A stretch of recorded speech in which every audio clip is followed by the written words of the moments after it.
Ladies and gentlemen, welcome to your daily dose of zombies news from the game and its community here on COD Zombies HQ. Thank you so much for tuning in today, where we've got a lot to talk about direct from Treyarch, some very interesting new Easter egg finds in the Outbreak map, and some footage that, trust me, you're gonna need to see in order to believe. But without further ado, let's kick things right off with our first story of the day. Treyarch has implemented their first major post-Season 2 patch to Cold War Zombies that looks to fix and change a bunch of things about the newly released Outbreak game mode. First off, I think Treyarch has heard about a lot of the issues, especially on the Xbox platform, about players crashing out of the Outbreak game mode. So for you guys that were experiencing those issues, hopefully this patch update should help. It sucks not being able to play Zombies content when it actually drops due to random crashing issues. Trust me, I know that feeling personally. It does not feel good. Next up, in what is a very needed change, one of the largest complaints about the newly released Outbreak mode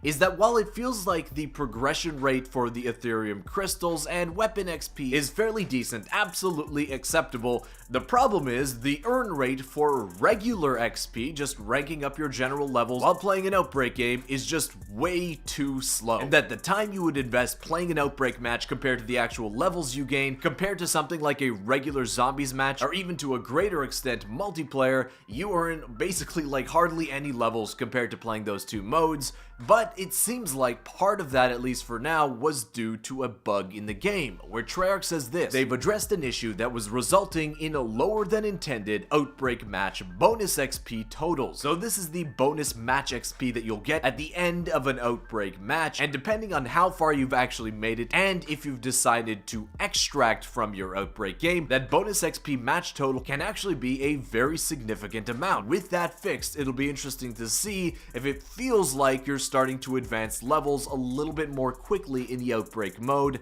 and if not, they should hopefully continue to buff those XP earned rates in the future. Next up, Treyarch says that they've addressed various enemy pathing issues, which is bound to be expected. With a huge wide open Outbreak maps, a whole bunch of weird zombie pathing can happen, just like we outlined yesterday with the zombie in the outhouse that just was either startled from seeing a player behind him or just had his pathing completely broken. And I'm sure if you guys have already played the Outbreak mode, you would have seen some weird zombies pathing where they're either just straight up stuck or they just get caught and cluster up in one specific corner. But yeah, I have a feeling that in future Zombies patches, we're going to be seeing this line addressing various enemy pathing issues probably pretty often, as I'm sure that there is still a bunch of pathing issues to work out. Next up, Treyarch says that they've addressed an issue that caused a loss of functionality for the parachute after going down from a fall. So after forgetting to open your parachute for whatever reason when deciding to hop off a cliff, it seemed like before the parachute would then be totally unusable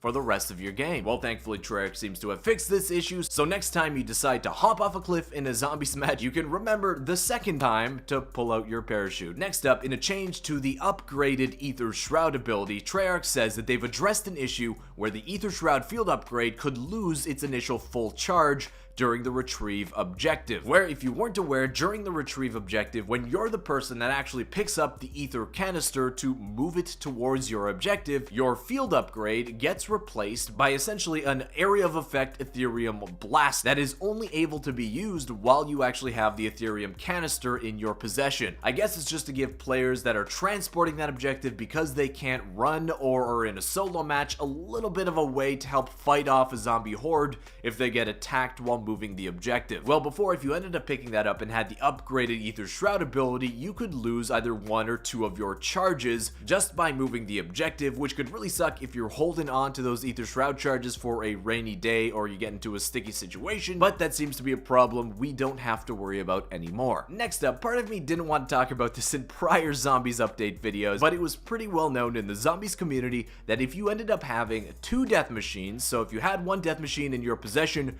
and one that spawned on the ground, like if you crafted another one, you could actually rotate between the two death machines, and then when one was about to run out of ammo, you'd pick the other off the ground, and the one that you would pick up would always have full ammo, meaning you could just rotate between the death machines and it would basically be an unlimited permanent death machine in your possession. Well, Treyarch has caught on to that, saying they've closed an exploit that allowed the death machine to be used indefinitely. So unfortunately for those death machine jugglers out there, it seems like your act has come to an end. That is, until another exploit is found, and there always seems to be another way. Next up, and probably the biggest thank you Treyarch change in this patch, if you weren't aware, since the Season 2 patch came out, if you used any kind of explosive weapon, or even the RayGun, if you did any kind of self-inflicted damage, like you shot the RayGun at your feet or something like that, it would instantly break all of your armor, no matter how many shots you fired for this. I was playing Outbreak last night. I forgot about this issue, even though I talked about it on the Zombies News Update video. Picked up the RayGun, papped it to level 3, halfway through, remembered this bug, and was trying my best to move away from my teammates so it don't get self-inflicted damage, and like a heat-seeking missile, my brother decides to move in front of me, and there you go, goodbye armor, enjoy your 2-hit downs. So yeah, a very welcome change. Treyarch saying they've added a cap to the amount of splash damage the RayGun and other weapons can inflict on the player.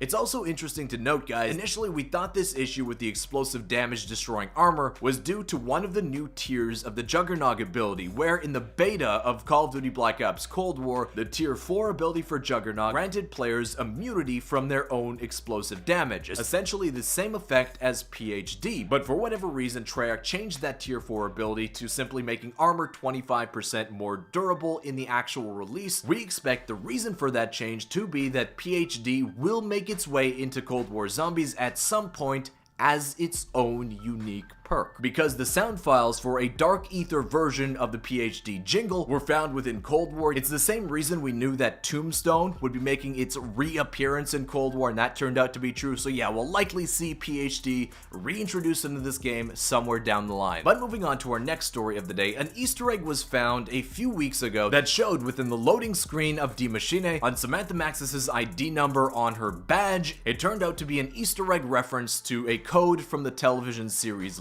Lost. Well, it seems like now in the Outbreak mode, you can actually pick up and find that physical ID badge. You can find it on the Gorovia Outbreak map near the bottom right edge of the map itself. It was found thanks to Reddit user Brintax, and its location there is sitting right behind a sandbag barricade that you can just walk up to and collect as a regular piece of intel. Alright, next up, with the introduction of the Outbreak game mode being a wide open zombies environment and introducing a whole bunch of new things that we've never seen in zombies before, like vehicles, well, as we showed at the end of yesterday's video, that can result in some very interesting things, and in the case of Kai992 over on Reddit, it also apparently involves levitating and disappearing cars right when you're least expecting it. But guys, that wraps up the news today. I want to thank you so much for watching. Hey, if you did enjoy it, why not leave a thumbs up on the video itself, subscribe to the channel if you aren't already. We've already had a couple of days to experience the Outbreak game mode, and as the initial honeymoon phase is starting to wear off, I think we as a general zombies community can look at this, start to form a more concrete opinion on, is this going to be the future of the zombies mode? But guys, I want to thank you once again for watching, and I'll see you again with another Zombies News video tomorrow. Peace.